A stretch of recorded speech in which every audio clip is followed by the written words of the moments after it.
You probably noticed that we do a lot of winter boating on Freebird. Some of our viewers were interested in the precautions that we take to keep our water lines and engine blocks from freezing during the cold fronts that move through Chattanooga. Let's first take a look at ways to keep cold air out of the engine room.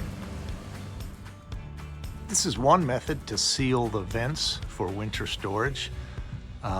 This is sealed pretty well, but as you can see, there's no sealant on the lower vent, and then along the whole back underneath the carver emblem, there's another vent that this particular boater maybe doesn't know about, but it lets in a ton of air on the side and the back. Here's another method of using like a sticky type of plastic wrap substance to seal your engine vents, but as you can see, a little bit of wind and it doesn't work too well. When you're running your Bilge heaters, that can really cost you a lot on a cold night in electricity trying to heat the outside. On Freebird, since we use her a lot during the winter, we had these custom snap-on covers made for the upper vents and the lower vents that come on and off real easily. And then the rear engine vent that really pulls a lot of air out.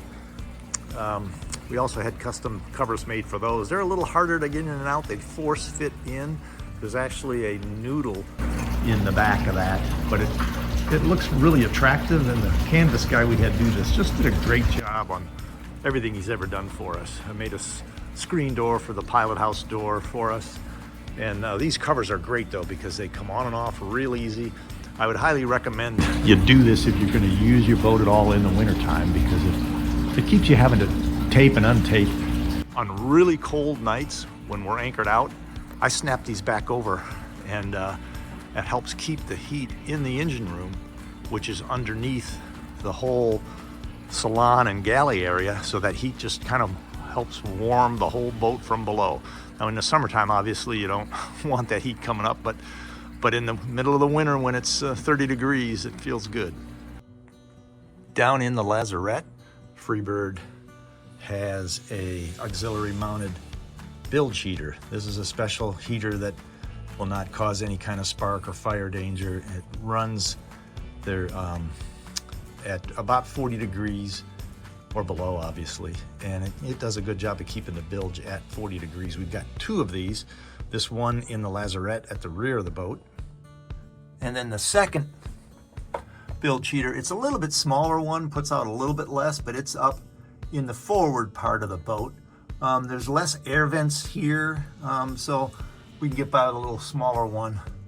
And there's on this side, there's a hot water tank that we always leave that full. A lot of plumbing up in this area, but we've never had an issue, and we've seen temperatures in the marina here get down as low as in the low single digits, but it's usually just overnight. It's very rare to have a day that doesn't get above 32. I mean, it does happen, but we've been lucky with power and never had an issue with having anything freeze. So a simple part of winterization for us is draining all the water out the lowest part. So that means you open up the faucet spigots. We also leave the cabinet doors open so warm air can get into the interior under the sink in case there's a little bit of water left. We do this year round. We leave a little dehumidifier running in the shower in the middle of the boat, and then it drains down a drain. We've got the drain covered with a nice Petoskey stone from Petoskey, Michigan, but that keeps the humidity at a minimum levels year round. This dehumidifier does give off a little bit of heat, so that's a benefit in the winter. And then in the galley, we also leave the doors open, and we just leave a little simple heater here. This is a little ceramic heater. If you're going to get one of these, you get the manual type, not the digital. The digital ones you can set at a low temperature. These we put all the way to low, and it comes on just a little under 40 degrees. The digital ones, however, if the power goes out, when it comes back on, they're back to zero and you need to reset them. These old-fashioned manual ones are less expensive. We put it on low and on the minimum heat, and if power goes out, they come right back on where they were. Even though our marina has freeze-proof faucet handles, I'm not sure there's a technical name for that blue thing in front of you there. They will not freeze. They still require us in the wintertime to remove our hoses, which we usually use in Freebird to have pressure while we're at the dock. So I make sure the hose is drained out and disconnected completely. And then behind here, I just wanted to show you, this is the shower wash down. You need to make sure you pull that out, extend it all the way out, and drain all the water out of that, because if that nozzle end freezes, it's going to be an expensive mistake.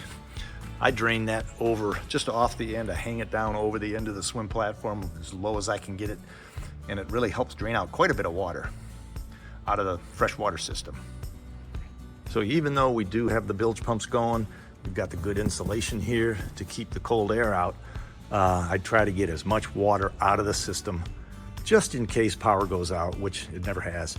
We do live about an hour and a half away. We'd have to drive up and fire up the generator for the duration of whatever, until the power came back on.